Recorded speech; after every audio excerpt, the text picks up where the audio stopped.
Here in New Zealand at Middlemore Hospital, so just down the road from where we live in Otahuhu. So I'm the youngest of 6, which means in a good Samoan family, it means you have very little voice, if any voice at all.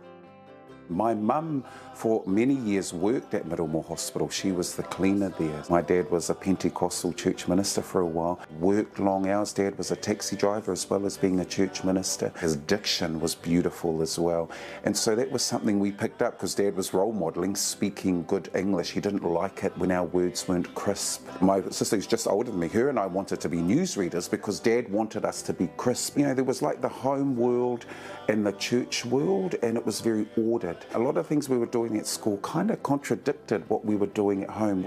And I think for all of us, we were challenged by the New Zealand world and the Samoan world, trying to get the best of both and understand that we were navigating 2 very different cultural worlds. Yeah. So, a bit embarrassed by this photo, but this is our whole family, and it looks like it's after White Sunday. So we have a thing called Lotu Tamaiti, which means children's church, and everyone wears white. But that's me in the middle with the tie on and in shorts, I'm not sure why, and the rest of my family, my brothers were both taller than me.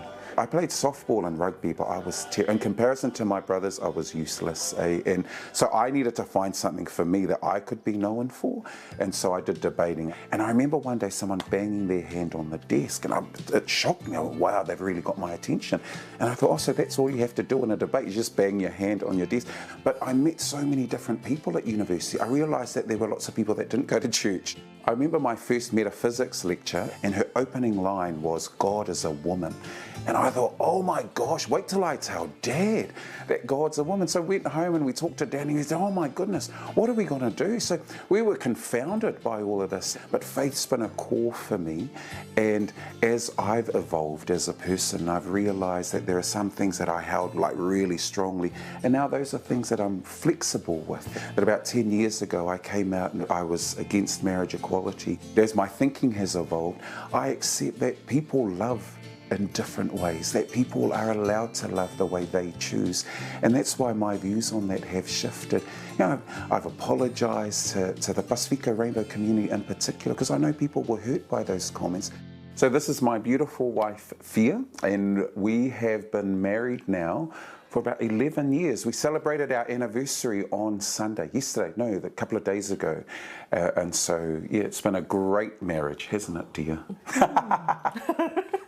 I was really drawn to his passion for people, but he was really down to earth as well, as somebody that you could share with, talk to, and that he was honest. Efeso being in the public eye, whilst we're really proud of him and we're cheering him on and we're encouraging him to be in that space, it can be quite challenging for our family, and I'm quite vocal, and sometimes being in the public eye is feeling like that voice is silenced. In certain situations that you have to be, you have to look and sound a particular way. Aww.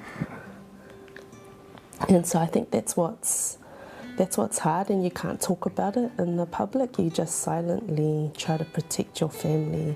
Our family's been through so much. I remember the challenge around the death threats. I think the challenge has been that they have to put up with it. And I think we choose to be advocates, but it's come at quite a personal cost. And I often think of our eldest daughter, Gabrielle, and we sat down and she said, Dad, why would people want to kill us? Because they named my family.